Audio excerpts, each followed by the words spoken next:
You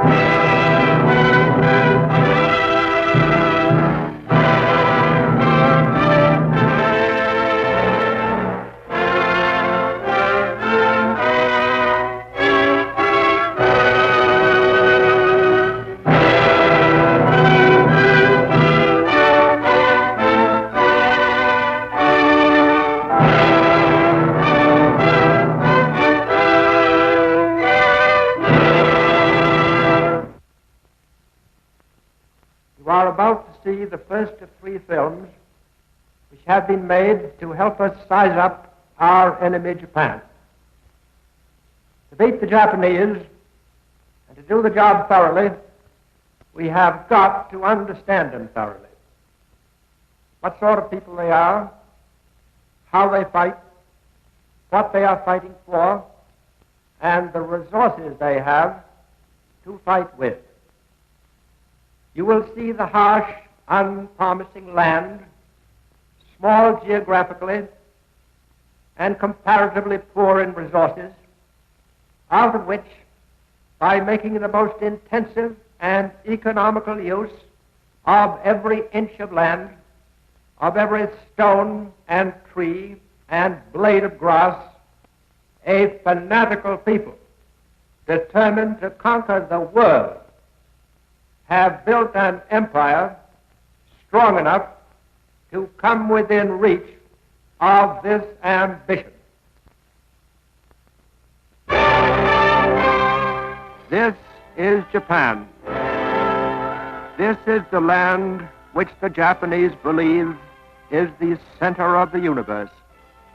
They believe it was plucked from heaven by the great sun goddess Amaterasu and set down upon earth as the home of a heaven-descended race, destined by its own divine right to rule over all the world and all the world's people. Because for centuries, the one dominant idea of Japan's warrior people has been to hasten their destined day of world rule, they have been working single-mindedly to make of this crowded, meager land a springboard for conquest of the whole earth. Out of decades spent in studying Japan's strategic geographical position, its distance from the bases and capitals of the nations it was bent on conquering, Japan's military leaders long ago evolved their plan to nullify these vast distances. By extending their power out over an ever-widening circle, they would in time place themselves within striking range of each of their objectives. To accomplish this grandiose design, Japan's strategists had at their disposal only the resources of a land not quite as big as California. But in that land lived a fanatical and ambitious population 10 times bigger than California's, a warlike people who had for nearly a century been copying from the Western world whatever would be most useful to them in destroying that world. Most of Japan's principal cities, bustling and modern, are seaports, for its position as a great power has been based upon its world trade. Shipping out the products of its cheap labor to undersell European and American goods in the markets of the world, Japan imported in exchange for them all the raw materials essential to war that it was unable to produce from its own barren lands. Thus, over a period of many years, Japan amassed enormous stockpiles of strategic materials. The 28,000-mile coastline of Japan, with its countless gulfs, bays, and inlets, is dotted with thousands of fishing villages. To the Japanese, the majority of whom live within sight of the sea, fishing is a vital industry. For without the protein supplied by eating fish, they would be unable to withstand disease and cold, and could not endure the physical work they now perform.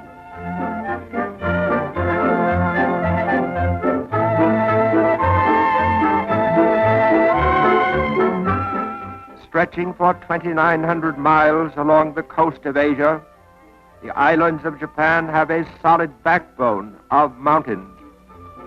But this land, bleak and rocky as it is capable of supplying enough crops to provide the primitive standard of living to which the Japanese have been accustomed for centuries. In the valleys and along the alluvial plains, there are good farmlands, and these areas produce most of the food for Japan's armies and its population. Largest of these areas is the Kwanto Plain, on which Tokyo and Yokohama are situated. Nowhere in the world is such diversified farming carried on so intensively. Every inch of soil that will support livestock or growing things is used to produce food with which to nourish Japan's fighting man. Everywhere there is the one main food crop, rice, still the universal staple of Japan's diet, although in recent years government subsidies have raised the production of wheat and barley to compensate for Japan's traditionally small grain crops. In mineral resources, the islands of Japan supply more than half of its anthracite and soft coal. Of copper, an essential in its war economy, Japan produces over 50% of its needs. A substantial part of its supply of iron ore comes from its own mines. 50% of its oil comes from Japan's own fields. Japan has always had an exportable surplus of sulfur. Japan's power supply is chiefly hydroelectric. A network of plants makes it the fourth most electrified nation in the world. Railroads, planned with military needs in mind, link all its major ports and towns in a web of communications that permit the transportation of parts manufactured in small dispersed factories to key assembly points. Japan's railroad system is highly vulnerable to air attack, for there are few duplicating lines which could bear the load of wartime traffic if the main lines were broken at strategic points. A large part of Japan's heavy industry is located in northern Kyushu and along the coast of the inland sea. Into these mills and factories for more than a decade, Japan has been pouring all the steel and iron, all the strategic materials it could produce, all the vast quantities it could extort or purchase in the outside world, to be turned into armaments and weapons to build up its war machine, the instrument of its conquests. Working with savage determination, turning their whole productive effort to war, the people of Japan have been fighting one war while preparing for a greater war since 1931.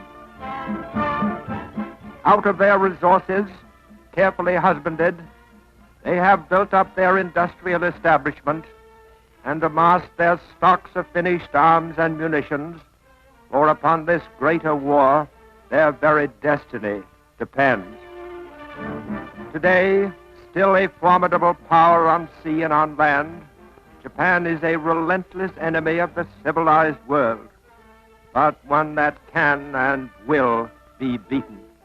For the United States has mastered the stern lesson Japan learned long ago, that only a nation which can bring into full play all its resources, all its wealth, and all the utmost energies of its people can win through to final victory.